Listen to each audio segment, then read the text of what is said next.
Hello and welcome to the Flix Forum podcast, where each episode we go back and we look at a Netflix original film in the order of release. Today we have Netflix 388th film from 2021. It's the Spanish revenge thriller and martial arts film called Xtreme, or Xtremo. It's directed by Daniel Benmayor and stars Teo Garcia, Oscar Casas, Andrea Duro, Oscar Jaenada, Sergio Peris-Mencheta, and Alberto Joe Lee. I'm Jesse. I am your host. Thank you for joining me today for this Netflix original film. If this is a film you haven't seen yet, haven't heard of, and you're interested in seeing it before I spoil it, give us a pause, come back later on, because we will talk about this film in a fair amount of detail as we go.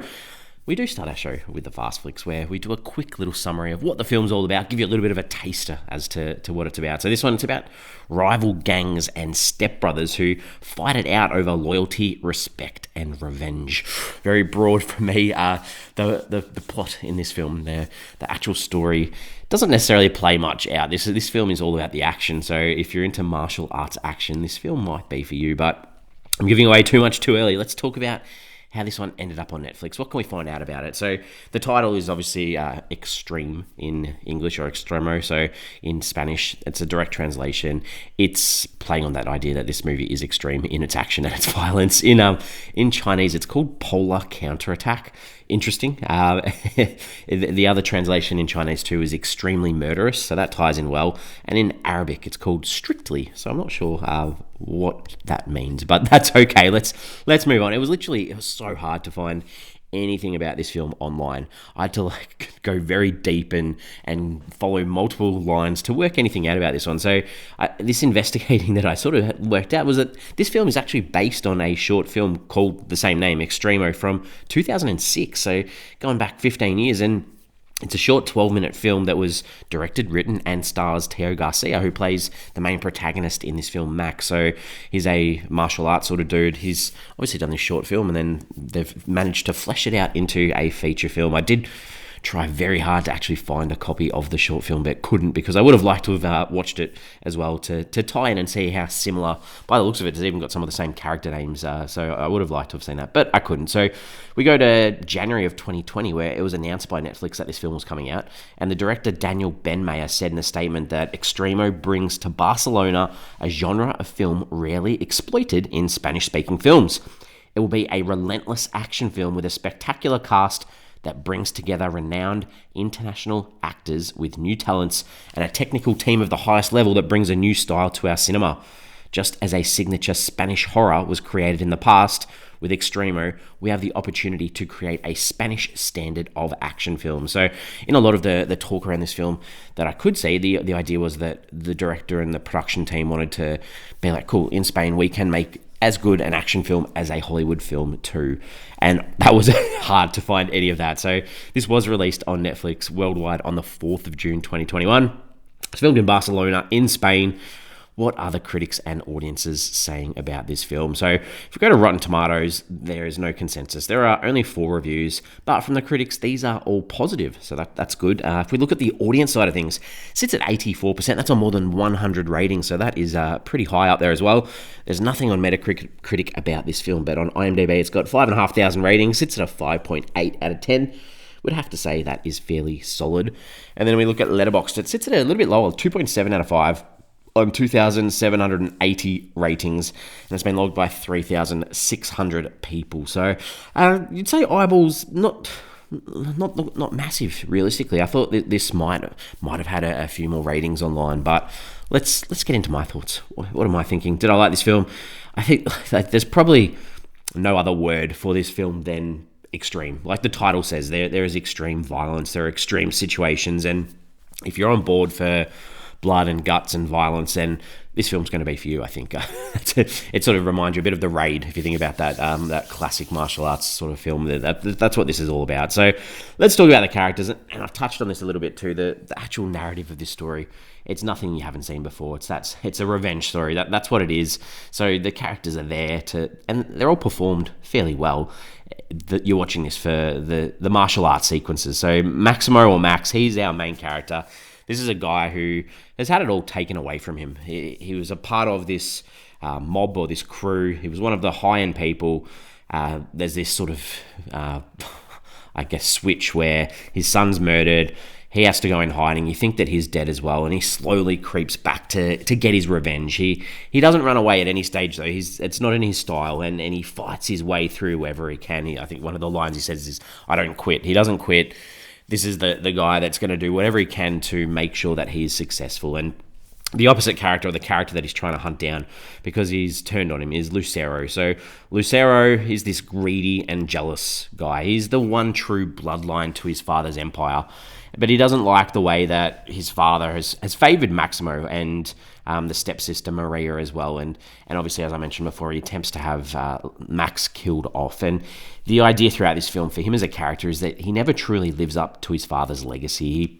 He is completely opposite to him. His father sends him off to Japan to sort of learn the way of the Yakuza, and the idea is that he doesn't learn anything from that. He has no honor. He shows this repeatedly, and he's just not a nice guy. So the other few characters that we'll touch on, they're all sort of side characters. But Finito, he's one of Lucero's henchmen who does all his dirty work. He's the one that kills Max's son. He kills Leo's family, who we'll talk about in a minute. He's one of those villains that play along with the others as well. And I mentioned there Leo. Leo is this young drug dealer that sort of gets dropped into the narrative at one stage.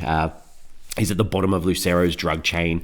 And as soon as you see him on screen, you know that this is going to be the replacement for Max's son. It's quite clear that this is going to be, Max is going to father this child. And he's doing the drug deals and working in that underworld because he's got to do whatever he can to support his family. So when his family gets tied up in this whole situation and killed off, there's no turning back for this kid either. Him and Max are going to be bound together forever.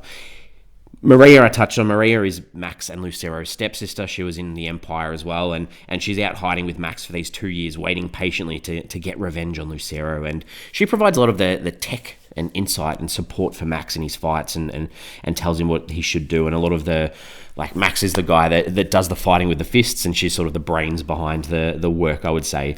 There is some weird sort of romantic connection going on between her and Max, and it's not really fleshed out throughout the film, but it is a little bit weird.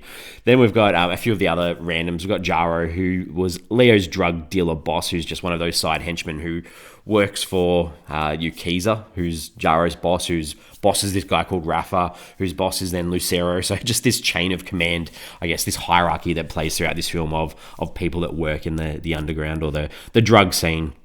All right, some comparisons or some ideas about the director's work. Daniel Benmayor, don't know him. Obviously knows how to shoot an action sequence. Has 8 directing credits. They all look to be in Spanish. This looks like his 4th feature. Done a few TV bits and pieces too. The one thing I could find, he did this parkour action film called Traces in 2015. I'm super keen to check that one out. Might add it to my Letterboxd list. But if he's able to film a parkour film, action film like he does with this, so I might be interested in that one as well. All right, let's talk about some scenes. What are some scenes that stood out? What worked? What didn't work in this film? The good ones to start off with, and this is going to be a lot of those big set action pieces. And I guess I start off with the first big action pieces where Lucero crosses everyone and just takes out this warehouse almost, and he tries to do this deal where he drops a bag that is meant to have some money in it, but it's got a severed head in there, and then all this action happens, and then he lights a cigar off a burning body. Like, it was just wild. The introduction of Leo, they have this montage of him dealing drugs. I thought it was really cool. They use this time-lapse effect, just visually looked really nice as well. There are multiple martial arts references to Max, and using just names like Bruce Lee, Chuck Norris, John Wayne. I thought they were all clever and funny. I enjoyed that as well. Max, this is one of the standouts. Max takes down Jaro, that drug dealer guy, and all of his henchmen, multiple henchmen in the toilets at this nightclub. Just a great fight sequence. I thought that was really well done. Again, Max taking down all of Finito's men in his garage. He uses bolt cutters, a nail gun, the headrests from a car, like a car. Then he uses the car as a weapon to use momentum to throw a guy out, and he drops a car on a guy and just red splatter everywhere. It was just so over the top. I thought that was clever. And there's this one frame where there's so much blood going on. There's blood on the camera lens. It just really stood out. Like, was that purposeful? Was that the idea to emphasize that, or was that just something that happened during filming? Because it does take you out of the film a little bit to remove you from as if you're there, because you realize there is a screen in between you and the action that's happening too. Max goes to this other nightclub at one stage and is there for revenge, and he turns on the smoke machine at the club and just goes on this killing rampage. I liked that.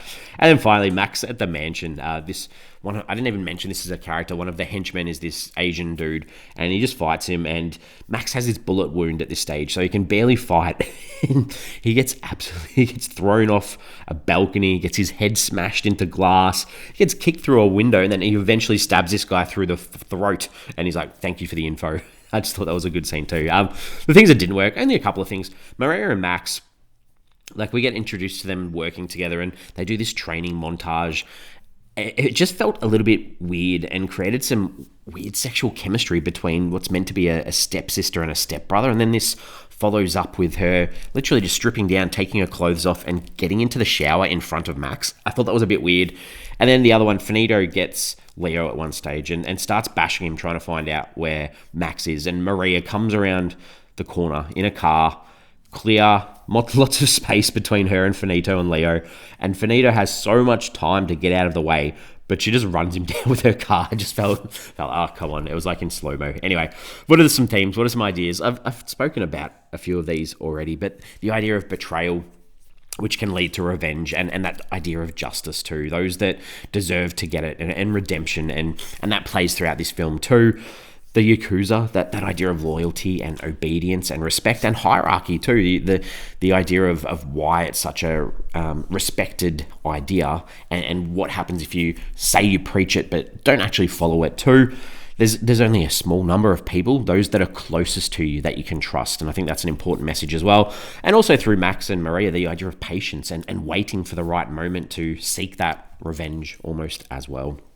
We have a section on here where we talk about, is there someone we needed to look up on IMDb or check anyone out? And I had to look up Max's actor, just this Teo Garcia. As I was looking into this film, I'd read so much online about him being literally everything you could think of, a professional soccer player, a professional martial arts person. So I had to look it up. He's from Spain. He's an actor. He does do martial arts. He does a lot of choreography on films as well. He's a writer. He's a producer.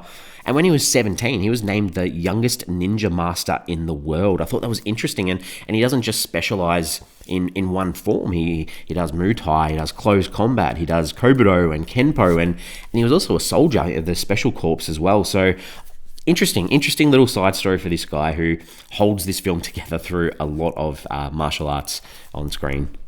Some questions, some pondering, some thoughts.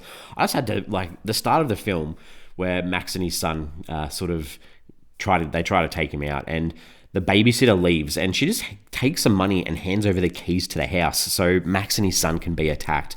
Let's revoke any sort of professional integrity she has. Remove any working with children's checks she has. Just make sure she never babysits again. I had to put that out there too.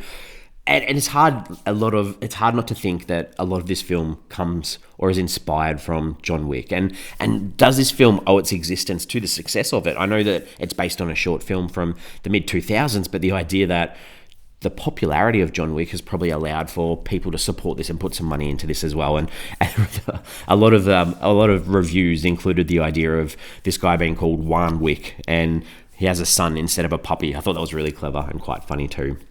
That idea too, through the Yakuza, what's a better way to die, through the head or through the heart? And I would hate to have that decision to make if someone was trying to take me out too. The only other thing, there's this moment where Leo, he's in the hospital bed and Maria leaves him there. And then there's this quick shot of Finito standing at the door, ready to go in. And it's like, oh no, Leo's in trouble. Like, what a red herring, really, because it led to nothing. We're supposed to believe, and the follow-up is that Leo had just told Finito where Max's location was. And we're supposed to believe that Finito just left Leo there and didn't do anything with him. Seriously, based on everything we'd seen from Finito, I don't know. I don't know.